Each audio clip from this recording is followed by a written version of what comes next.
Hello, everybody. This is Eve with Rose Apple Sage. This is the intro to season 2 of my podcast. And season 2 is going to be an audio and a visual podcast where I get to share with you my Zoom calls with some amazing people that I have selected to share their stories and just talk to them about what the heck's been going on with them in the year 2020, the history about who they are, their journey to become who they are, and how,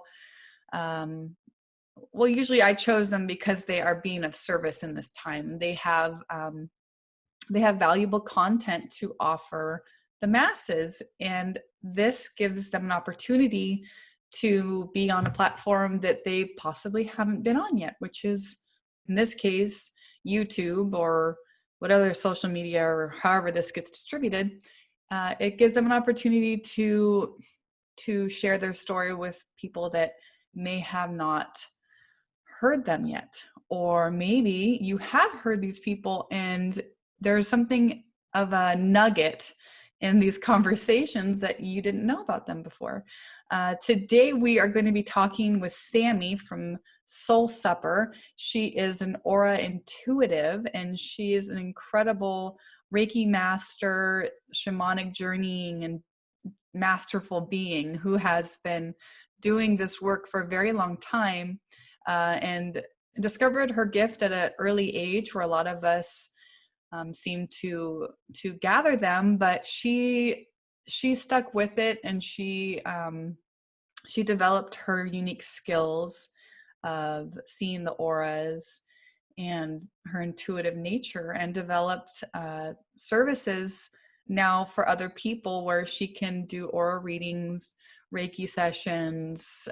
She can help you understand how to direct your intentions and your thoughts to assist you with having a clearer state of mind based off of what she's seen in your aura, where your color vibrations or clouds or, this disturbed presence that she'll see, and she can conversate with you about, hey, I'm seeing this, what's going on there, and help you to identify what might be causing you pain or causing you disruption in life, or help to guide you to become the person that you want to be.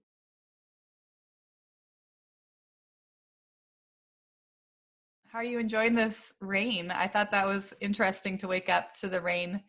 Oh, I loved it. I did too. I love rain. That's really why I moved here. Oh, really? Yeah. I was sick of the heat. Charleston, South Carolina. Oh, that's right. South Carolina. Very 100% humidity, 100 degrees out. You just can't really breathe. One year there was like a week of really hot weather, and no one knew how to handle themselves and bitched and complained. And I was like, are you kidding me? This is most people have to deal with this all the time. I know. Yeah. So yeah, I liked it. It was one thing that I said I was grateful for today was the softening of it. It just felt nice to have that softening, and that it always feels just kind of like a little break to me for some reason. I don't know how exactly. You feel. Like energetically, it softens everything. Oh yeah. It has this. Well, I will tell you, I like rain. Another reason why I like rain, going back to my aura stuff, is that energetically the people hold in their energy a little bit more when it's raining.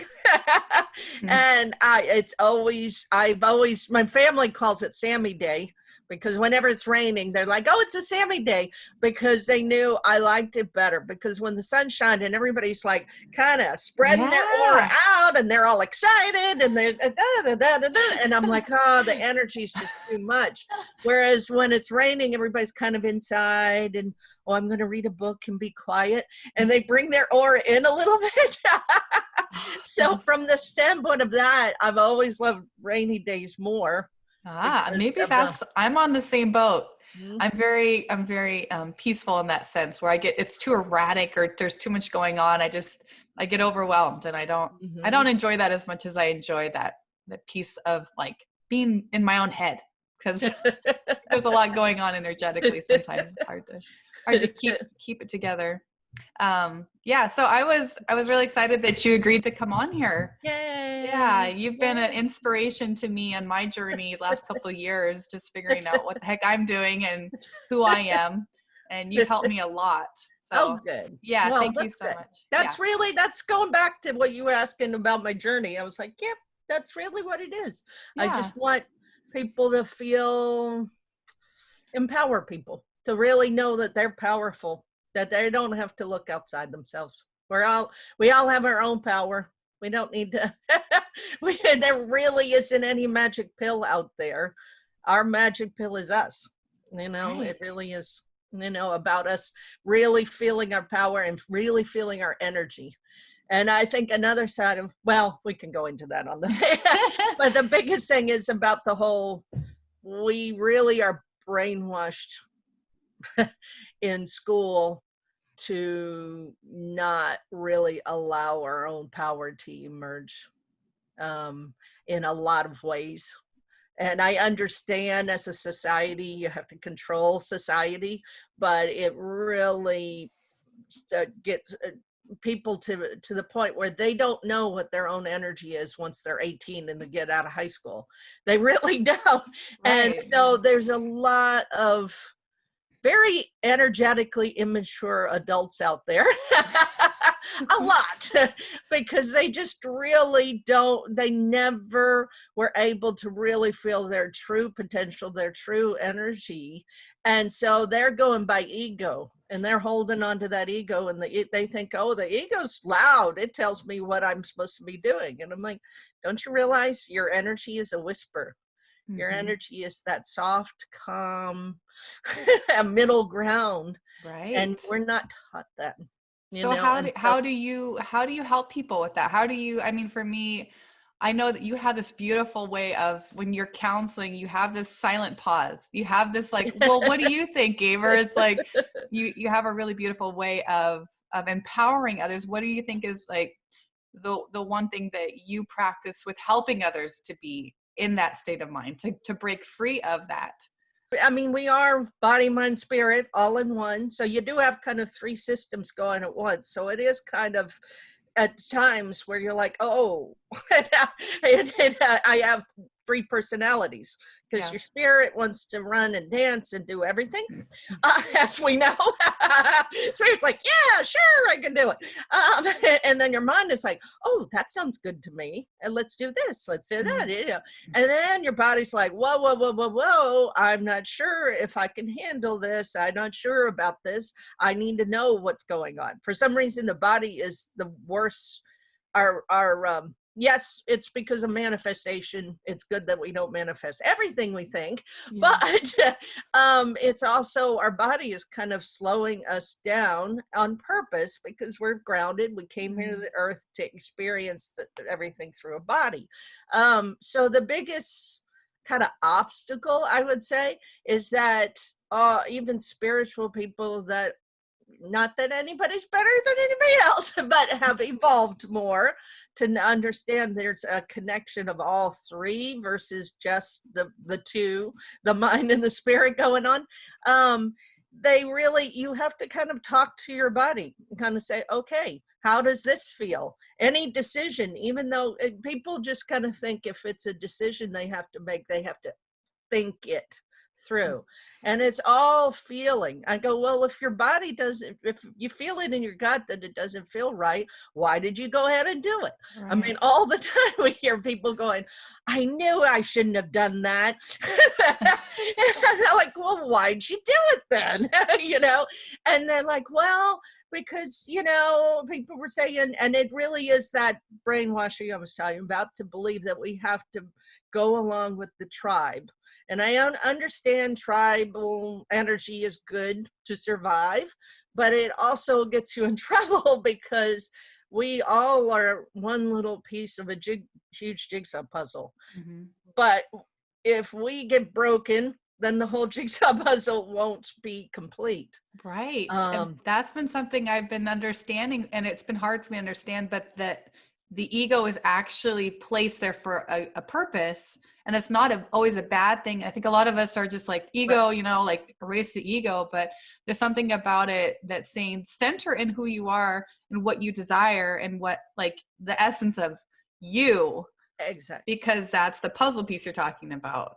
Yeah, I get But that. then feel it, and don't let it be the only part that you connect with for any decision. Right. Our problem is, well, our ego says, oh yes, you know, gets into it and all this stuff, and our spirit's kind of like, yes, I think you could do that. You know, of course, all potential in spirit, you know, but our problem is then we don't really ground it into our body and kind of say, okay, body, if there's some resistance to this, let me know. What, how does it feel when I really feel it in my body? Do I, and like I'm talk about using the senses. So not just what comes to you. It might be you hear something suddenly, a high pitch, or there has been times when I smell things, like I said. And the funniest thing is, a lot of times when it's a decision I shouldn't make, I smell garbage or things that don't smell very good. And I go, why am I smelling that? That doesn't smell good to me. But then I ask the question. So it's always, like we say, the question's more important than the answer, because the answer shows up as your life. So then you go, oh, okay. So it's kind of an unfolding. You should always kind of go, oh, okay. It says, yes, yes, yes. Oh, I'm so excited. Okay, I'm doing it. But then then a lot of times people get into something where they go, why did spirit lead me astray? Because it's yes, yes, yes. I go, well, you didn't totally feel into it. You didn't ask your body, mind, spirit all together to make the decision of what was right for you. And do you do that through meditation or through, I mean, what is your practice of aligning all those three parts to do? So like I always say, a lot of, especially Americans, overthink. So we have a lot of energies. It looks like actually like a mushroom cloud right up here when people overthink things. So I see that a lot on people in their aura. And so it really is about bringing it down in your body. And it sounds funny, but most people would go, oh, your heart space or heart chakra. But actually the best place to bring any energy when you're asking a question is in your solar plexus chakra, because that is all about trust. And that's a huge thing with people with control issues, and things where they don't want to, when they feel it in their solar plexus and then it feels uncomfortable to them, then they immediately go, oh, I can't do it. I don't feel comfortable. And I go, no, really feel into it and say, well, why do I not feel uncomfortable? Why does it feel uncomfortable? Is it good for me? Or is it that it's so different that I can't, you know? So you kind of have to dredge in more. Keep asking questions, right? Yeah, and so that's it, is that I just meditate, just like you said. I sit there every day, but I only do it for 15 minutes. I'm not doing a long time, because sometimes if you're sitting there too long and going over and over, you're overthinking and you're not really getting anywhere. So I just set the clock, and for 15 minutes I kind of go, okay, this is kind of thinking about my day, maybe what I need to do, or thinking about what I want to do as far as goals. And then I just sit there and kind of ask myself, okay, how does it feel? A lot of times I go through each chakra actually and say, how does it feel? And my crown chakra would say, if I did this, how's it feel? My third eye, my throat, you know, each one. And if I come up to resistance, then I ask, well, what's the resistance about? And sometimes it's because I don't want to, I'm scared to change. And that's so a big one. That's huge. And I go, well, okay, well, no, I gotta change. This year is all about us. Finally, even healers that think they've been evolved and they've been doing the system the same way for years. They are, it's like, no, all bets are off. Mhm. As they say, putting on the big girl panties. And we all have to really walk the talk, and kind of get there. So it is about, and then sometimes it's resistance because it's like, it's really not your vibration, and you know it. Many times in aura readings, when I'm talking to people, and people go, oh yeah, I was thinking that.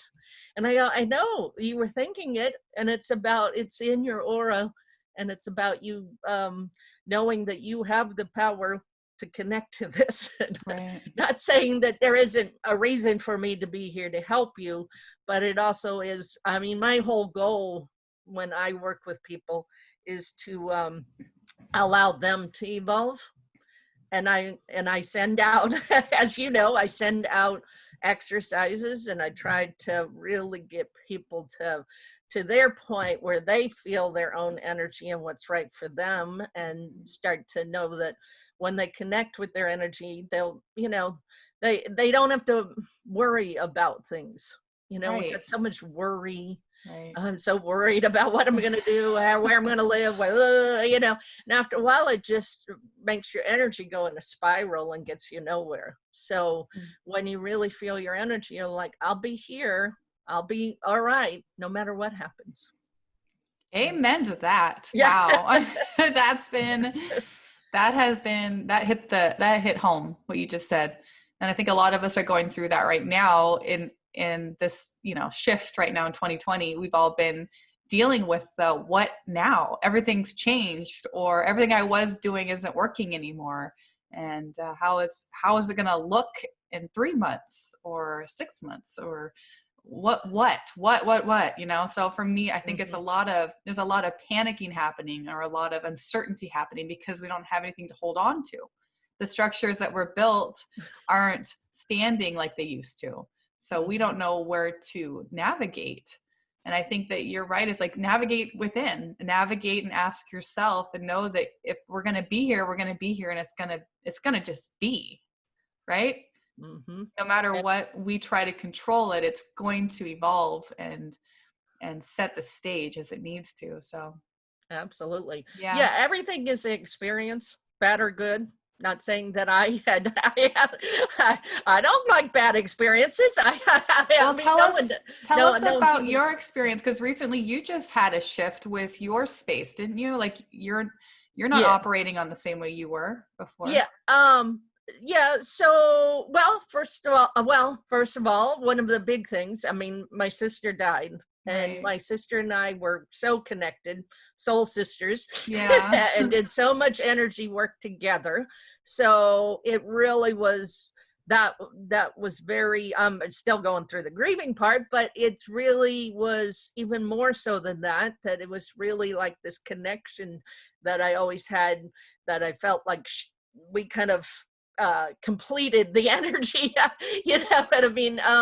And so that happened, and that really made me have to go, oh, no, I guess she's working on the other side and I'm here, and that's what it is, and then I closed my office, just because of I do. I also have something with my hip. I was born with a birth defect with my hip, so eventually I'll need a hip replacement. But so I can't walk up and down stairs, and my office was upstairs. But I absolutely loved my office. It was an amazing healing space.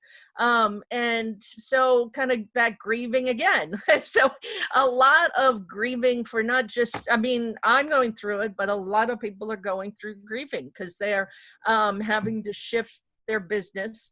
All my business now, of course, is on Zoom or Skype, or I have some European clients on WhatsApp, but it really is about you getting used to not being in person. I am a hugger. So, so like they say, the huggers are having a very hard time.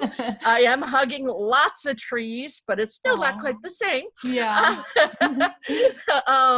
And so it just, is really that kind of aspect that you feel, I've had to go through it myself. So that's the thing, is that I had to go back, and I actually had somebody go, oh, well, you're a healer, it should be fine for you. And I'm like, no, don't you understand? We're still supposed to experience all of life. We're still in a human body.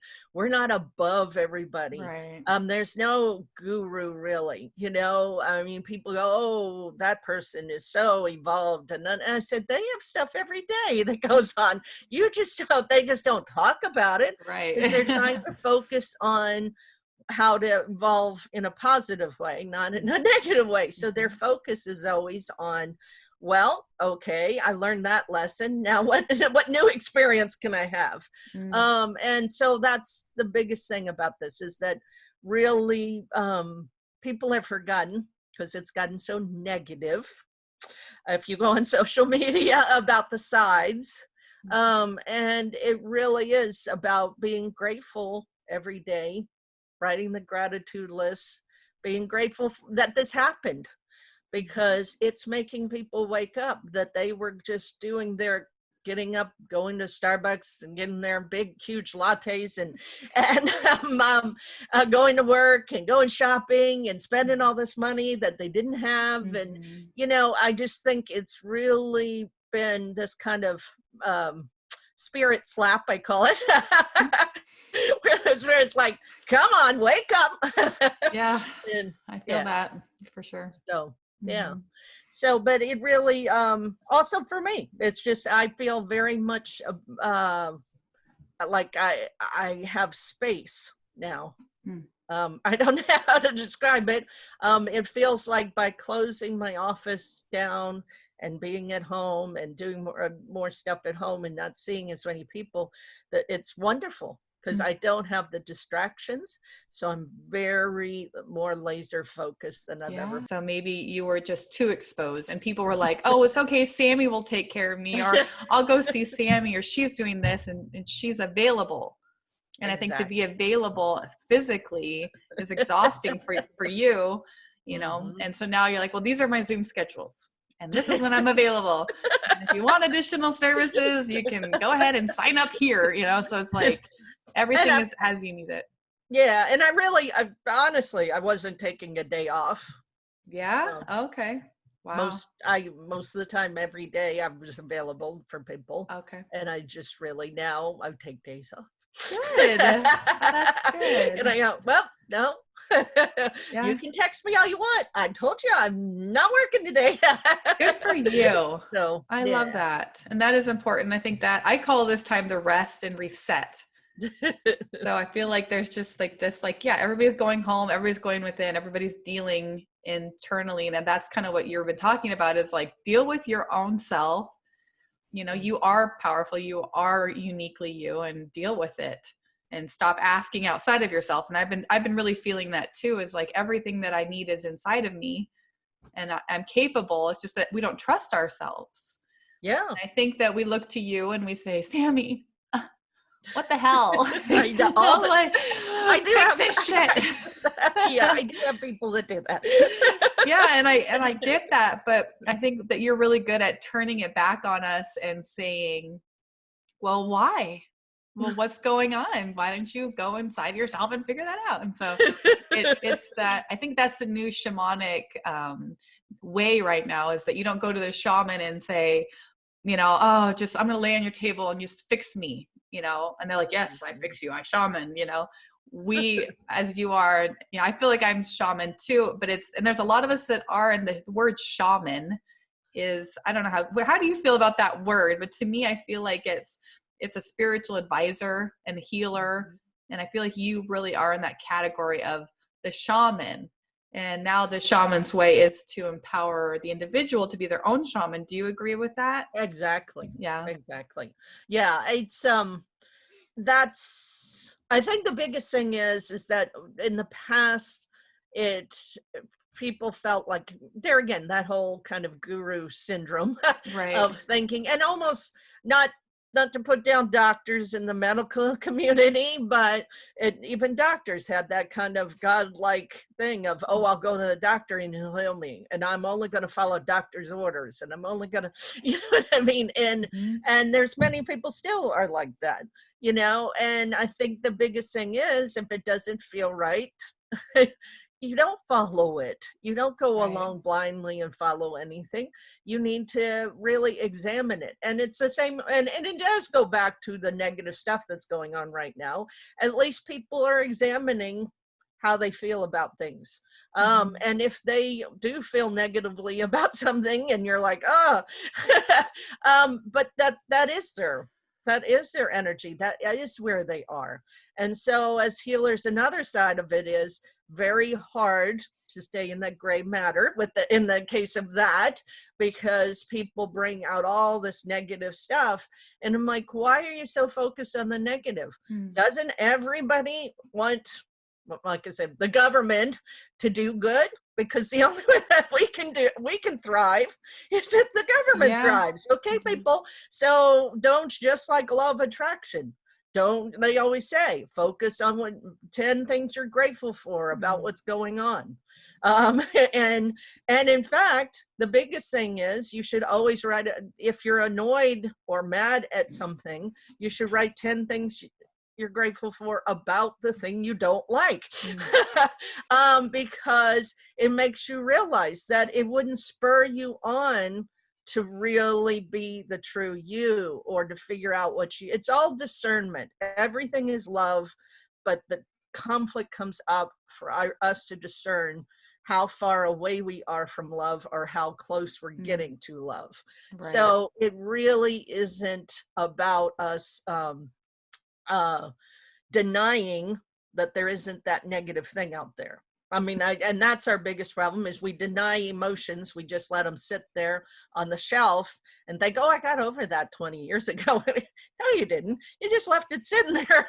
You're just in your way all this time, you know? Yeah. So it is about us kind of finally getting real with ourselves and going, yeah, okay, this is who I am. And it feels uncomfortable, but now how can I change it? And I think that's the biggest thing, is that people don't ask themselves. They kind of wallow in, oh, that's who I am and I can't change it. And the biggest reason why is because there is this blame culture, that brainwashing that has been brainwashed into us. And I know I use that word a lot, but it really is true, that we think that there's always got to be, just like there's black and white, the duality, there's always got to be somebody else that's to blame for something that happened. and I go, no, do you want to, just like Wayne Dyer used to say, do you want to be right, or do you want to have peace? And our biggest thing needs to be where I want peace. We all want peace, really. It's just we have forgotten what peace really is for us. That's beautiful. The difference between peace and blame, is that what you said? Because if you really feel the energy of blaming, it's pointing and projecting all faults at something that's not you, so that you don't have to identify with it. Exactly. And, you're like, or you could just be like, please. It's not you. It's not mine, it's yours. It's your fault. I don't have anything wrong with me. I'm perfect. It's like, no, and I think I've learned a long time ago that the things we don't like in others are the things that we don't like about ourselves. How could you identify something that's wrong with somebody if it's not something that you think is wrong with you? You know, so it's like, it's always a mirroring of our own self. So I love that, blame and peace. That's really, I like that. I like how those feel. Yeah. It's because I'm always going, oh, okay, who can, and I mean, when I was younger, like a lot of people, made a lot of mistakes. And I was, because of my psychic ability, my aura ability, I was very immature and made choices from the immaturity, not from my real energy. Okay. And it wasn't until I finally was like, okay, this has got to stop. It doesn't feel right. I can't, I have to really feel into my own energy. So I went. So were you going outside of yourself? Is that what you're saying? Because you started, it says in your bio that you were like 4 years old when you started seeing auras. Yes. And so were you feeling like outside? Are you saying you're outside of yourself? Like you were seeing the reality that wasn't yours? Exactly. Okay. Because I mean, in school, I was really bullied Oh, tremendously.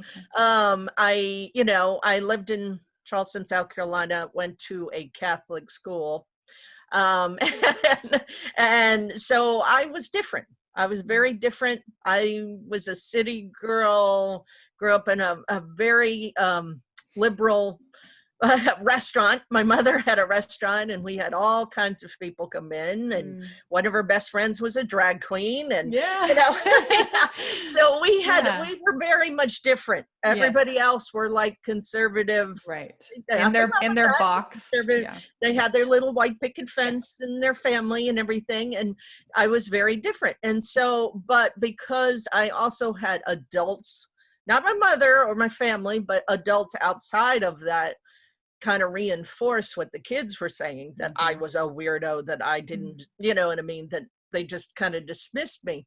I really got to the point where I thought, oh, well, I'm not worthy, you know? Mm. And so because of that, I just really created this whole thing where I made choices from that state of I am not worthy, you know? Mm. Yeah. And it really wasn't until I was about 26, maybe. Yeah, about 26. That all of a sudden I was like, I'm not doing this anymore. I think, yeah, it's just feels too uncomfortable. So it really took a lot of um, truly looking at the all sides, Mm. the good, bad, and ugly, to get me to this point. But it really was also spirit going, look, we gave you these gifts. You've tried to run from them, but you see they're not going anywhere. Right. And so you've got to start embracing them because they're here for some reason. Mm. And that is the biggest thing with all of us, is that there's some gifts, so many gifts are denied at a young age, and then things just don't quite sync up, and we don't understand why. And it's because that gift is still lingering, even if you think it's gone away. Oh, when I was a child, I can sense that, or when I was a child, I was an artist, but now I'm not, or what, you know what I mean? It's there, and it's always lingering, and it's kind of in the background, like I said, about the whisper versus Yeah. the shouting. Yeah. And It sounds so, like, you know, our yeah. problem is to kind of tap into the soft voice that's still there, saying, oh, you really love this, you really love that, and tapping back into that. I think right now we're getting an opportunity to Mm. sense ourselves. I Yeah. think that a lot of what you're saying is so valid, and due to having everybody else's opinion of us be what we think is our opinion of ourselves, and it's not. And that's where we get to be here in our own homes, in our own space, and going inside. And it's like, oh my gosh, I actually have a totally different feeling on that than I did because so-and-so was telling me. My dog's barking. He's something to say, I guess.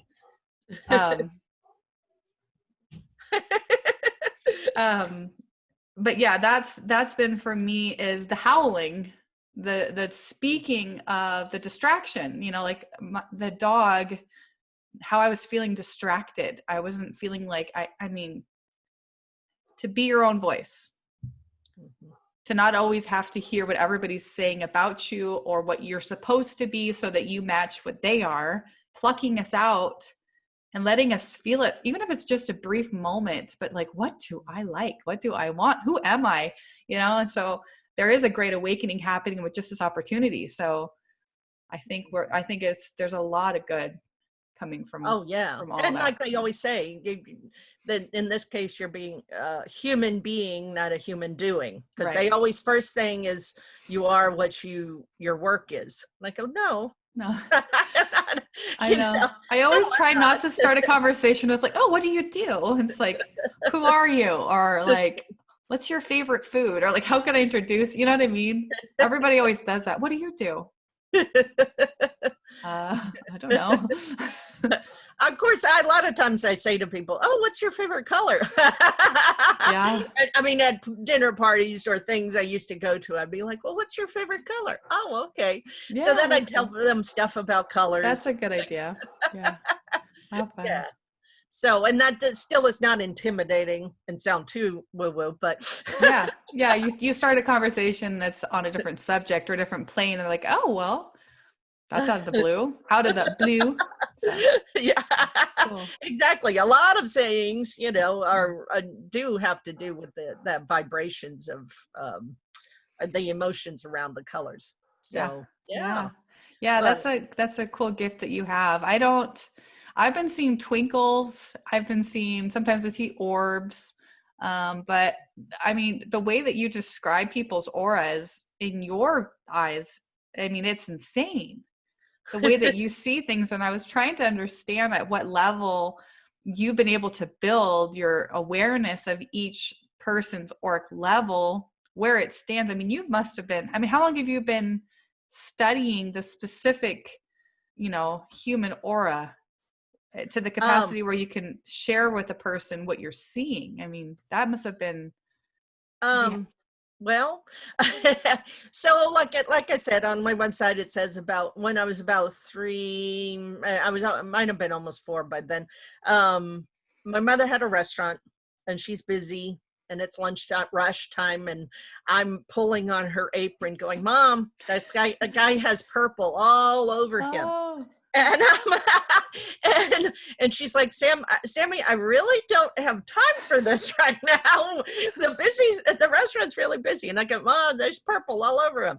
And luckily, I had an aunt, Frida, that worked with us, who were like, do you realize what this means? She can do Morris. She had read all about it, right? And so she thought that was the coolest thing. So then she would start asking me, and like we said, I was lucky. I had somebody who then said, oh, and then everybody else was like, oh, okay, Frida, whatever you say, you read about it. But at that time, we had no internet. You had very few books about auras, and usually the few that I knew of were ones that were like the gurus in India talking about all this consciousness stuff way over my head when I was a little girl, like, what is this about? Even though they did buy the books for me, so that was cool. But it wasn't until I was about 11 years old, we were in New York City, and we were walking by a bookstore, and the whole display actually was all on consciousness, and there was 3 oral books.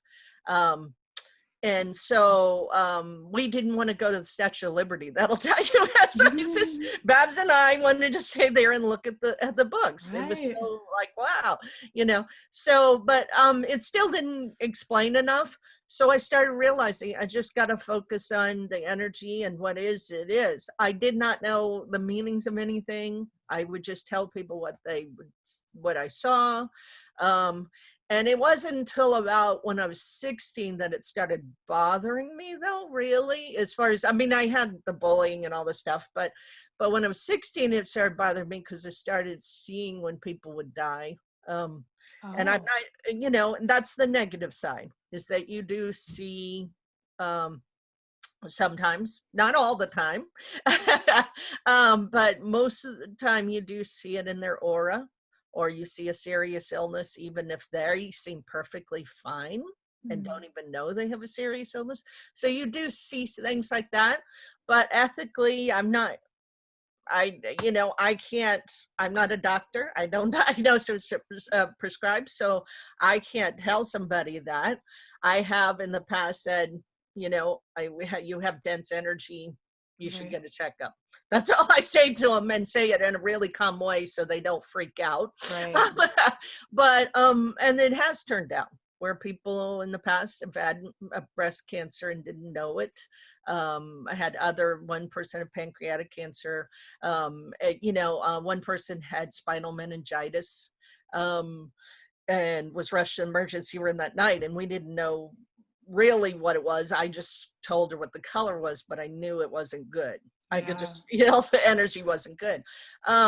So that's the negative side of it. Well, that could be positive too, because I think that you are assisting people, and there's a reason they came to you, and they wanted you to see that. So, we all, we're working together. So, but since then I go to, like from when I was young, I luckily had a mother that didn't shut down anything. And in fact, we've drug our mother to many um, shamanic journeys, singing bowl things, Good. wild things that she's like, what are we doing? She goes, well, okay, you say it's good for me. Yeah. She's had to drink wild concoctions that she's like, oh, what is this?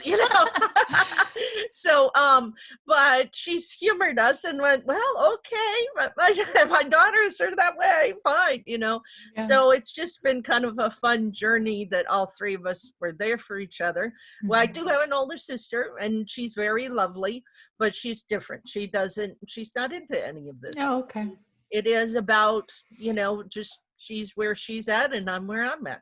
And we all love, so it's just one of those things where you kind of go, it's always been a part of me, but I also didn't tell people a lot when I was younger, if you weren't in that safe group. Right. And what you're talking about, I love, because I noticed that there's a lot of the youth and the children that are very lit up, and they seem to have all the resources and the encouragement that they need to continue their journey, where they're not getting bullied, but they're absolutely okay with what's going on, and they're seeing that there's more people out there that are doing and seeing what they see. So you have journeyed through it, and had almost a prejudice against what you were, where these kids are like, it's all about be free of who you are. And I love that, because it's strengthening them from a young age not to get blocked as much as they can. We're all gifted in our unique ways, and there's a different realm that we can all operate on together to make a difference. And like you said, with just gratitude and love and your vibration and your energy and your thoughts, it's all relative. So if we can just encourage each other to be, brighter. Exactly. And be yourself. But the biggest thing is with this is that if you have a problem, our biggest thing that has been drilled into our minds is that if we're worried about somebody, we have to fix them. And our biggest thing is we will fix them by raising our vibration, because then their vibration will interact with our high vibration, and they will start to realize how to heal themselves. Right. Our bodies are very, very, they really can heal themselves. And I know people go, oh, well, you shouldn't say it that way because you're not a doctor. And I go, but the thing is, when all the energy is in your aura, and when it finally shows up as a physical ailment, it really is where you have that pattern, that frequency pattern, just kept it and kept it and kept it going, So of course, it's not a magic pill. The body can't just suddenly come back from that, because you have basically programmed it to believe a certain frequency. So the only way to change that is to get out of that frequency. Like they always say, you can't solve a problem with the same mind that created it. So you can't solve a frequency problem with the same frequency that created it. So if you're, many times I tell people, well, just do something, think of something that makes, or experience that was a happy experience, or something that makes you smile. Anything that can make you smile or laugh, really, they say it's ridiculous, but it really works, because it will get you out of that frequency enough. And the more you get out of that frequency, the more you reprogram your body to not tap into it. Yes, I feel that. It's almost like you're feeding the demon, as they call it, but you just keep feeding it with your intentions and your thoughts. But like you said, like, whoop, switch it over, starve it, right? Starve that thing that's becoming an illness, starve it by not feeding it. Right. So I think that's beautiful. And that's where you can help people by saying, I identify, what is that?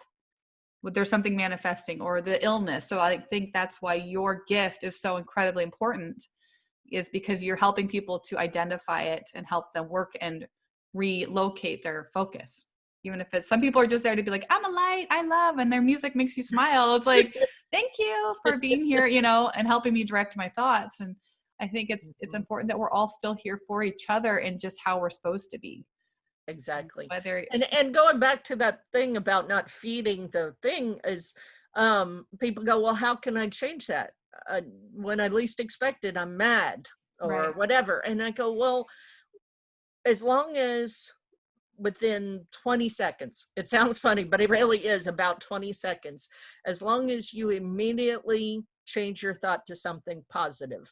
And it doesn't have to be about what you're mad about. Okay. So in other words, if you're mad at, uh, I'm trying to think of something negative. Mad at the prison system. Okay, you're mad at letting go of inmates or whatever. You can't then say, "Oh, I'm just going to think a mantra that everything will be all right and all the inmates are nice people," and then, because your body's going, "That's ridiculous. That's sticking." You know, I had it.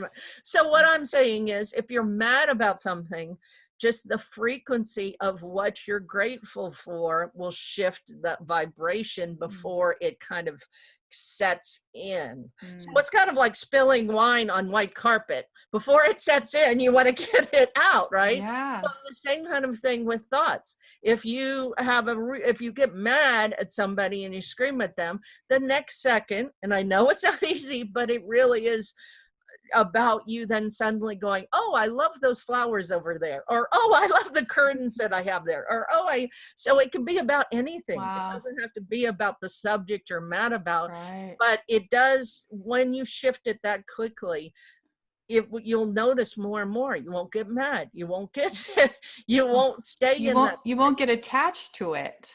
You're right? almost like you're saying, like, detached to it and look, like, there's a joke where you're like squirrel, where you're just like, look at something else, you know? Exactly. Yeah. But it will start to, because it's become a habit, Right. because our, you know, it really is in our go-go society, our a lot of our systems are set on fight or flight automatically. And because of that, as we know, fight or flight is all about the negative. Oh, a tiger is after me, like the evolution thing, you know, I got to keep going. Oh my God. And I got to think of the negative. So if the only way to reset that is that consistently every day, just like I said about programming, reprogram your system to, okay, as soon as I think or get mad at somebody, I'm within a short time need to say, hey, something I'm grateful for in the So room. shift your attitude to gratitude. Exactly. Shift your attitude to gratitude. And that, you're not the first person today that said that. I was just on social media, and it was this other person that I was following, and he's like, look how beautiful that is. Look how amazing that is. Isn't that amazing? I'm so grateful for this.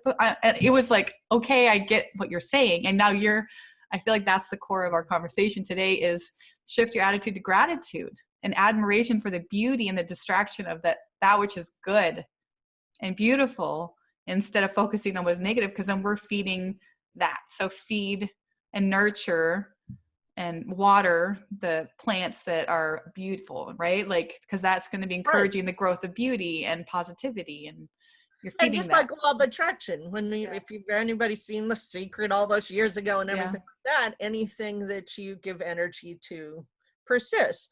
Well, why do you want to feed a negative thing? It will keep persisting. You know what I mean? So it's the same kind of thing. If you want to shift your energy, the more you shift it to what is a positive, you know, like there's days. So I will tell you a funny thing. One time, my sister Babs, I know I talk about her a lot, but she really was having a very, very bad day, a very bad day. And she was like, I got to write my gratitude list because I don't know how I can take this day. She was and so then she said one of her top things was she's grateful for the guy who sprays the orange stuff on Cheetos. Okay. So that seems silly. And you're like, oh my God, but that was her. But it made her laugh, and it got her out of her negative space enough to heal it. Enough for her to heal for that day. Right. So you know, that anything that makes you, it's the little things. It doesn't have to be a big thing. I understand about when we have attachments to things that are negative, it's because they become comfortable. Exactly. That we become attached to the knowingness that is always going to be there. We've created this, reality, or we've created this uncomfortable reaction state. And that some people are having a really hard time with finding comfort and gratitude. Like you were saying earlier, you're feeding the fight or flight energy. Yeah. Because you're so used to it. It's comfortable. It's easy. And energetically, I will tell you, most people are kind of lazy on an energy level. They'd rather, a lot of people even come to me who believe in this, are like, oh, can't you just do a healing on me? And I don't have to. And I go, no. You have to feel these emotions, but the emotions are just tools. They're also not for us to cling to them and then not fully feel them. So our problem is we really don't fully embrace the feelings. There's nothing wrong with anger. There's nothing wrong with feeling guilty, worrying, feeling shamed, it's about you kind of going, okay, I fully accept it, but it's not really part of my reality. It's not, obviously it's showing me I need to heal something. And so now let me get to work. And our problem is most people have the hard time when they have to kind of veer into how can I get to work? Because it's not a magic pill. It doesn't happen overnight. Just like homeopathic medicine is a lot of times not as fast as a regular doctor's pill, but it in the long run helps you to heal naturally with your body. And so it is about not the destination but the journey kind of thing with this, where you really start to go, as long as we're in a human body, we're learning and we're evolving. So you just have to kind of go, oh, it'll always be a learning thing. And it's wonderful because we came here as creators, children, everybody's a creator. And so, and we have forgotten that because so much of society, yes, I appreciate the kitchen stuff that we have because cooking it was really hard in the old days. But a lot of convenience is actually not good for us because it has created this kind of laziness energetically with us to then be pushed to then do more even for us, and to know that just our movements and our experiences are part of the human condition, I guess you would call it. So you feel like you're definitely true to your calling and your service to others, and anybody who knows you or has worked with you loves you and is so grateful for you and everything that you do for us and the community. So thank you so much. Well, thank you for everything that you do, and don't quit, don't ever stop. And I really appreciate that. It really makes it, it really is a calling. And a lot of, yes, it's my job too, but it really is, it doesn't feel like a job. Because it really is about, I want people to feel the change that I felt, that biggest, it really is wonderful when you realize that you fully are responsible for you. Once you have that power, that it all of a sudden the choices become a lot easier. So anyway, I really love how the healer that you are though too. Thanks. Because you have a wonderful way of what they call witness. Like you tend to really be somebody, I notice, that really witnesses what goes on and kind of they say whole space, and a lot of people don't know what whole space really is, I think. But in your case, you really do hold space because you're kind of like, okay, that person is freaking out. I'm just going to stand here and be here for them. And when they finally have let go of that, then maybe we'll talk, but I'm not going to interfere in their experience, their human experience. Yeah. So, Yeah. Thank you. yeah. Yeah. I'm still trying to figure out what I'm doing and how to exercise and be useful in these times and what that looks like. So I'm probably going to be contacting you again regarding, more Reiki certification or, pursuing other things that you offer. Cause I think a lot of us, I know for me, that's something I've been like, I need to get back in there and finish my training with you. And so you're still offering Yeah. Reiki training? Yes. Yeah. You can do it on Zoom. Nice. You don't have as much practice time on people, obviously, as far as in the class, because we don't meet in person Yeah. right now. Because I mean, we could but really they say now with the all the phases and stuff that it's not quite time. So eventually I may meet people in person, but usually you have somebody to practice on as far as your home. I teach people Reiki 1, 2, and 3. And then some people do want to become teachers. So then I go into that side of it too, Cool. on how they can teach themselves. And it really is, yeah, you would think that it doesn't work on over Zoom, but it really works well. That actually might be a really big blessing, is that we can do more virtual or distant healing. And maybe that's something that's really needed right now, is to say and to recognize our power of distant healing. Right. Right. I mean, because there again, going back to what we said, when the people have to come to my office, then it's like, oh, the office space is the sacred space. right. But when I get back home, then I've got to deal with my home life, So when they kind of learn it in their own home, they're feeling that energy and identifying the energy with their own home also. So it's suddenly not outside themselves. It's suddenly a part of them when they have to do it at their house. Mm-hmm. And so I think it really actually is better. Like I've said, some people say that the healings that they've had from me in person are good, but the healings are stronger on the phone or on Zoom, because they said they feel comfortable. They're not putting their shields up. Oh, right. Not having to share 'Cause they were like, space with oh, I everybody. relax. I have this. I don't feel like I have to put my shield up because I'm going Yeah, to a place I don't. It's not totally. my own energy. Interesting. So, yeah. So it really is amazing that way. But besides the Reiki classes, I do have one class that's coming up at the end of the month called Aura Reading Through the Clairs. And what Claire, when they talk about the clairs, they're basically the senses. There's about 10 different senses of like everybody's heard of clairvoyant, because a lot of people, I'm clairvoyant, they see visions, but like clairaudient with hearing, tasting, smelling, all that stuff. And so I did a whole class on how to, and each person will do their own, so that they're, again, like we said in the beginning, it's about, I can tell everybody information, Right. but just like a speaker, the best speakers are the ones who engage you to think on your own, to feel on your own, not talk to you. Right.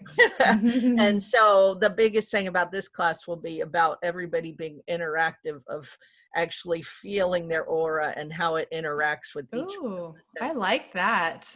I'm definitely going to be part of that. When is that happening? That is on the 22nd. Okay. And it's a Saturday. And do you have a certain amount of people that can join? Are you going to be repeating this class, or?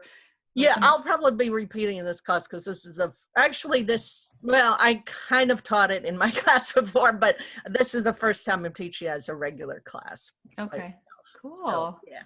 That's awesome. So, but yeah, and then I, like I said, every day I do sessions. And then I also, one thing I have been doing besides the aura circles and Reiki circles on Tuesdays, is I have where you can, if you have 6 friends, you can sign up to have like a personal aura circle, where everybody gets an aura reading, and you can kind of do it together with your friends on Zoom. So Okay. Cool. that's been really fun because a lot of groups of people have gotten together and like experiencing it with their family and friends. So Right. People that aren't as familiar with it. Because I feel like you have a certain amount of people that are attracted to you or that you've worked with. And so it seems to be a lot of the same people that are working with you. mhm. So it's nice I was thinking about that before I talked to you today, was like, how can I get more people to see you and see what you do? Because I've had psychics, I've seen people, mediums, there's definitely particular pieces that people are offering, but what you do is such a personal, beautiful, it's healing, Yeah. it's empowering, and it's raw. So I think that's a great idea. So maybe I'll try to pile in 6 people Yeah. and get in there with you. That sounds fun. Yeah. Yeah. So and that's kind of, and I enjoy it. Yeah. That's really my uh something I really have fun doing. Yeah, I bet it's fun. So, I want to do that for sure. yeah. So Cool. anyway, yeah, and basically that's kind of what's the only other thing I'm doing is this thing I did last month actually called Aura Joy Healing Attunement. And it's basically the attunement. When you hear attunement, usually you think of in Reiki, they do the attunements where they put the symbols in. Well, Spirit, there again, gave me these frequencies. They don't have symbols, they're actual frequencies that I can feel. Ooh. And so basically, I did this class where we did a meditation to get you in that state of what your aura really feels like when it's in joy, not what we think joy is, because we think joy is this almost much more excited thing, but Mm-hmm. actually, or a joy is kind of like in a peaceful state, and Mm-hmm. like we were saying earlier, that peaceful state.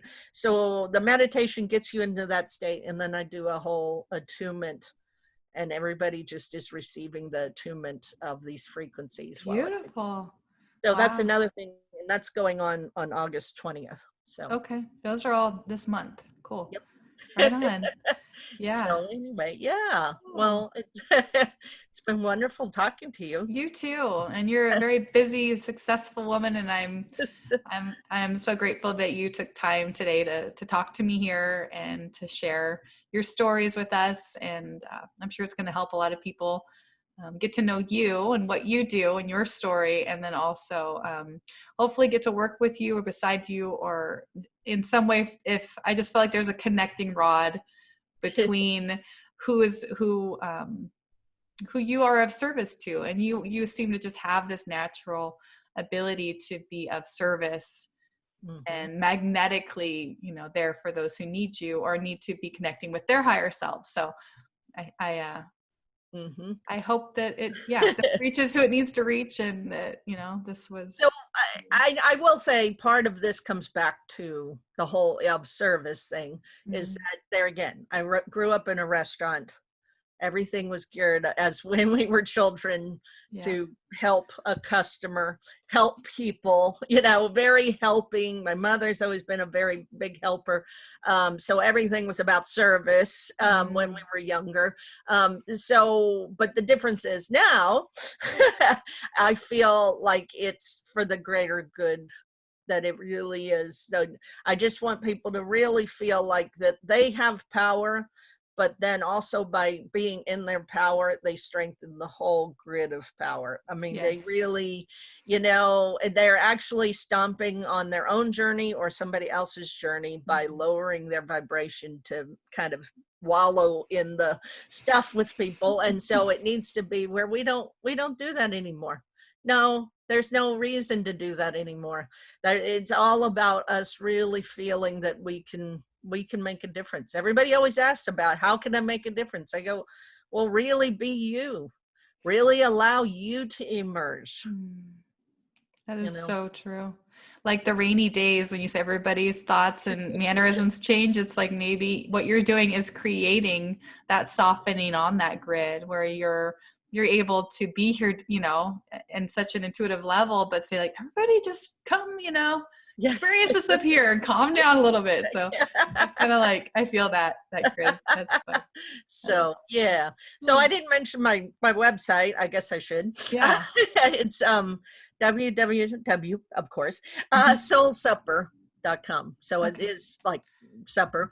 And there again, the reason for it being called Soul Supper is because I used to be a chef, and I would make Buddha cakes for people. With little chocolate Buddhas on them, or yin yang symbols, or so all kinds of spiritual sweets. And so that's why that originally was that, and now it's just evolved into kind of a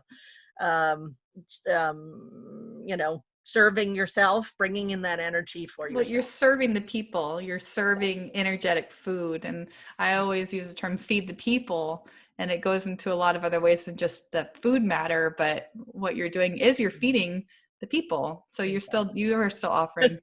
And it was funny. I was going to tell you before we got on this call, I ran out of milk, my hemp milk. I don't drink cow's milk, but I was like, I ran out of my milk. I was going to have my little cereal that I have every morning. And I was like, oh, what am I going to do? I was like, I'm going to go to get a gluten-free muffin in town. So I was like, I didn't have a lot of time, but I raced myself down the road, got my muffin. I was like, I don't need anything else. I just need this muffin. And then I came home and I ate it, and I was energized. And I kept thinking about the first time that I connected with you, or the second time I was talking about dragon love muffins. And the process of going into the world or into our energetic self and collecting the pieces, that the parts of the batter or the ingredients that we need, and then to charge it, mix it, stick it in the hearth, and then serve it to the people once we've developed all of the parts and made the batter and cooked it and serve it. So it's like there's such a journey involved with your work, where it's not just I think that the supper is very suiting. Yeah. That you're doing all the parts and the muffins, and exactly. It's very sweet. You're very sweet. Well, thank you. Yeah. I like that. Yeah. So well, thank you so much. I'm so excited to share this with everybody and to have you on today. And I'll put all the links and references into my YouTube and on the podcast. So okay, great. Yeah, awesome. Well, it's wonderful to see you, honey. You too. Your aura is beaming. Yeah, it's so beautiful. Oh, thank you. You always have such positive things to say about my aura, and it's encouraging me, because sometimes I feel so glum, but you always... No, but it really, really great. Right now, it's like spirit's going, yes, yes, yes. Yay. Yeah. I feel like I'm doing what I'm supposed to be doing finally, that I'm putting the work in there. So fabulous. Blessings all around. Yeah. Well, thank you for letting me be a part of this. I'm really excited. This is fun. It is fun. Who knows where it's going to go? Okay. Yeah. All right. Thank you. Have a great day. You too. Okay, bye. Bye.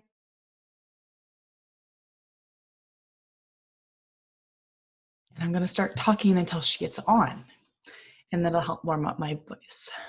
I realized I just recorded without my microphone. Okay. My microphone also hides my dirty ass house. Isn't that fun? I'm just gonna block the shoes, and also I gotta put over there. Like so. Gotta get the panther. Get my tangled pan, my weapon. Keeping it weird, people, keeping it weird. Hope you can hear me now. We are good to go.